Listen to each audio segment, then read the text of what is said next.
নমস্কার সবাইকে। বিগত 3-4 দিন আগে আমরা 22 ফুটি এলাকার নিউ মহাদেব লেন গল্লিটা ঠিক করিয়া দিছিলাম আমরা যুবশক্তি ক্লাবের পক্ষ থেকে। তো এই গল্লিটা কাজ করার পরে আরেকটা গল্লি 22 ফুটি এলাকার গল্লিটার নাম হইছে রাধাকৃষ্ণ লেন। তো এই গল্লির দাদা তারা আমরা কাছে জানাইছে যে তারার গল্লির অবস্থাটা অনেক খারাপ, তারার বাচ্চারা স্কুলও নিতে পারে না, আনতে পারে না, অতটুকু জল হয়ে যায় গল্লিতে। তো আজকে আমরা যুবশক্তি ক্লাবের পক্ষ থেকে তারার গল্লিটাও সুন্দরভাবে পাথরের গুঁড়া ইটের গুঁড়া দিয়ে সেটা ঠিক করিয়া দিছি। তখন তারা সুন্দরভাবে আসা যাওয়া করতে পারবো। আর আপনাদের কাছে আমার একটি কথা, আপনারা যেভাবে আমরা সাপোর্ট করাই, আমরা যুবশক্তি ক্লাবের পক্ষ থেকে আপনাদেরকে আমার তরফ থেকে অসংখ্য ধন্যবাদ। নমস্কার। আজকে যুবশক্তি ক্লাবে গেছিলাম, ছোটো বাইতারার এখানে এলাম। যাওয়ার পরে তারা বললো আমাদের গল্লিটা অনেক খারাপ, হাঁটু খাদা হয়ে যায়।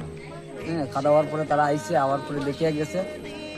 দেখার পরে দিকে তারা আইসে, আবার পরে দিকে আজকে স্টার্ট করছে কাজ, মানে কংক্রিটের গুঁড়া পালাইছে, অনেক সুন্দর করছে কাজ, খুব ভালো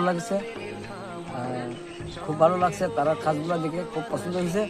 তারপরে তারা খুব ভালো কাজ করতেছে, তারা অনেক ধন্যবাদ।